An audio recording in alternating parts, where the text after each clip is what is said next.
Badan Kesatuan Bangsa dan Politik, Kesbangpol Pemerintah Kota Cilegon, menggelar kegiatan pendidikan politik bagi perempuan yang berlangsung pada Selasa dan Rabu, tanggal 18 dan 19 Oktober 2022 di Ballroom Green Hotel Cilegon. Kegiatan yang dibagi dalam 2 sesi ini diikuti oleh 160 peserta, di mana setiap sesinya diikuti sebanyak 80 peserta yang berasal dari berbagai ormas perempuan dan organisasi keperempuanan sayap partai politik di Kota Cilegon. Mengangkat tema pentingnya peran perempuan dalam kancah perpolitikan Indonesia. Kegiatan ini bertujuan membangun kesadaran dan pemikiran yang kritis para perempuan Kota Cilegon agar mampu berpartisipasi dalam proses demokrasi, baik sebagai pemilih, peserta pemilu maupun menjadi penyelenggara pemilu.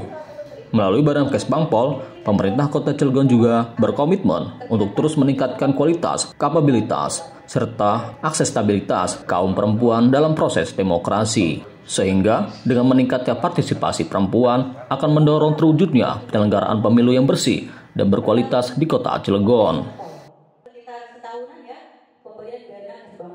Pada kegiatan ini, para aktivis perempuan mendapatkan arahan dan bisa berdiskusi langsung dengan para narasumber yang berpengalaman di bidang politik dan demokrasi. Kesbangpol menghadirkan sejumlah narasumber, yakni Wali Kota Cilegon, Heldi Agustian, Akademi Universitas Bina Bangsa Serang, dan juga Wakil Ketua DPRD Kota Cilegon, Nuratul Uyun. Pada kegiatan sesi pertama ini, Wali Kota Cilegon, Heldi Agustian, didampingi Kepala Badan Kesbangpol, Bukhari, membuka kegiatan tersebut dengan pertama kali memberikan penilaian bahwa peran perempuan dalam politik selama ini begitu penting untuk menentukan arah kebijakan pemerintah. Menaikkan apa semua, karena memang kita hidup di dalam yang namanya negara kesatuan Republik Indonesia dengan sistem demokrasi ini adalah berpolitik. Makanya menjadi penting bagaimana regenerasi. Heldi juga meminta agar perempuan di Cilegon tampil menjadi pelopor politik untuk membela masyarakat. Sedangkan dalam sambutannya, Badan Kesbangpol Cilegon, Bukhari, menyampaikan bahwa kegiatan pendidikan politik bagi perempuan ini terlaksana atas dasar peraturan pemerintah dalam negeri nomor 36 tahun 2010 tentang pedoman fasilitasi penyelenggaraan pendidikan politik. Bukhari berharap adanya pendidikan ini dapat meningkatkan kemandirian, kedewasaan, dan pencapaian prestasi dalam penyelenggaraan kehidupan berpolitik dan bernegara, khususnya bagi kaum perempuan. Sementara diketahui, di Kota Cilegon, saat ini perempuan yang duduk di kursi parlemen baru berjumlah 10%. Hal itu dikategorikan belum terpenuhinya keterwakilan perempuan dalam jabatan publik, yang diharapkan mencapai 30%. Analisis kebijakan ahli muda Kesbangpol Cilegon, Nur Fauziah, mengungkapkan faktor yang menyebabkan tidak terpenuhinya 30% perempuan yang duduk di kursi DPRD Cilegon. Menurutnya, hal itu lantaran masyarakat masih berpikir bahwa seorang perempuan memiliki keterbatasan dalam berpolitik. Padahal, kebijakan yang dihasilkan pemerintah bakal berdampak di berbagai lini sektor. Langsung pun juga kalau laki-laki kan memang seperti itu kan. Itu salah satunya. Kemungkinan juga kan ada salah satu faktornya juga karena apa istilahnya itu dukungan masyarakat mungkin masih meragukan kemampuan seorang perempuan. Ketua DPR gitu. Ya itu. Jadi masih ada lah sedikit keraguan dari masyarakat itu tentang kemampuan seorang perempuan itu seperti apa gitu tuh. Jadi makanya itu kita harus lebih meningkatkan lagi nih gitu tuh.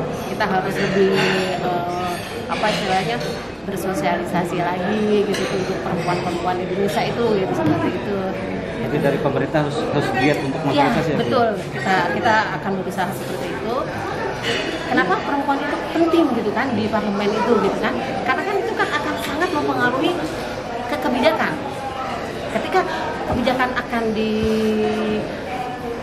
diputuskan keterkaitannya dengan entah itu perempuan, entah itu rumah tangga, anak-anak itu kan berarti kan ya lebih mengetahui kondisi seperti itu kan perempuan.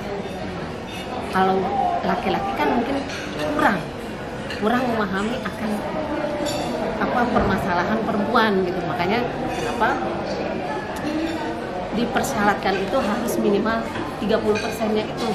Jadi aspirasi perempuan bisa terwakilkan gitu ketika ada suatu kebijakan seperti itu.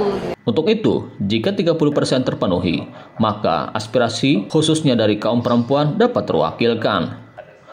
Wakil DPRD Kota Cilegon, Nuratul Oyun, yang didaulat sebagai narasumber, menjelaskan politik merupakan kebutuhan penting. Pasalnya, dari sinilah keputusan kebijakan diambil. Dalam pemaparannya, Nuratul Oyun menyampaikan keikutsertaan perempuan dalam politik sangat dibutuhkan untuk bagaimana kaum perempuan turut aktif dalam mengabdi kepada masyarakat. Sudah menyampaikan tersebut kepada peserta tentang pendidikan politik perempuan, mengajak para perempuan untuk juga mau terlibat dalam kegiatan politik yang tidak hanya sebenarnya berkegiatan terkait dengan momen-momen politik saja, tapi merupakan bagaimana perempuan itu bisa kemudian berperan serta aktif dalam kegiatan partai politik, mengedukasi masyarakat, dan kemudian juga semangat untuk bisa menjadi bagian yang kemudian bisa masuk ke dalam DPRD Kota Cilegon. Kita butuh perempuan yang cukup banyak. Saat ini baru 10%, sehingga kemudian harapannya semakin bertambah jumlahnya dan bisa semakin mewarnai aktivitas DPRD Cilegon yang semakin bisa lebih baik dari waktu ke waktu. Kurangnya perempuan ikut berpolitik itu apa sih faktornya? Kalau dari calegnya sudah memenuhi 30%. Biasanya dalam perjalanan pertempuran di pencalegan itu banyak dari perempuan yang memang akhirnya berguguran dalam perjalanannya. Memang secara resources kita harus menjadi perhatian bersama bahwa para laki-laki itu biasanya akan melakukan banyak hal dan fokus untuk bisa mencapai target. Ini yang harus menjadi sebuah inspirasi buat para perempuan bahwa kita pun bisa fokus, kita pun bisa berjuang maksimal, bekerja maksimal agar apa yang menjadi tujuan kita untuk bisa hadir di dalam parlemen atau misalkan perempuan terlibat dalam dunia politik juga bisa menjadi sebuah keniscayaan. Salah satu peserta dari unsur Kaukus Perempuan Politik Indonesia, KPPI Cilegon, Yulia SH, mengaku bersyukur mengikuti pendidikan politik dari Kesbangpol. Pasca mengikuti kegiatan tersebut, Yulia mengaku semakin tertarik dengan dunia politik dan bakal mengikuti pesta demokrasi pada tahun 2024 mendatang. Acara ini karena ini sangat membuka sekali buat kaum perempuan untuk berpolitik. Kadang banyak orang yang bilang bahwa politik itu tadi ya, politik itu jahat, politik enggak. Karena kebijakan pemerintah itu tergantung adalah kebijakan politik. Gitu. Harga cabai, harga BBM itu tergantung kebijakan politik. Terus setelah mengikuti kegiatan ini rencananya? Setelah mengikuti kegiatan ini, rencana saya sih pasti ya pertama belajar lagi tentang perempuan dan pentingnya peranan perempuan dalam politik, dan sepertinya sih ke depan nyalon sih. Diketahui, pada pemilu 2019 lalu, tingkat partisipasi masyarakat di Kota Cilegon meraih prestasi tertinggi dibandingkan dengan kabupaten kota lain di Provinsi Banten. Tingkat partisipasi pemilihan di Cilegon saat ini mencapai 73%.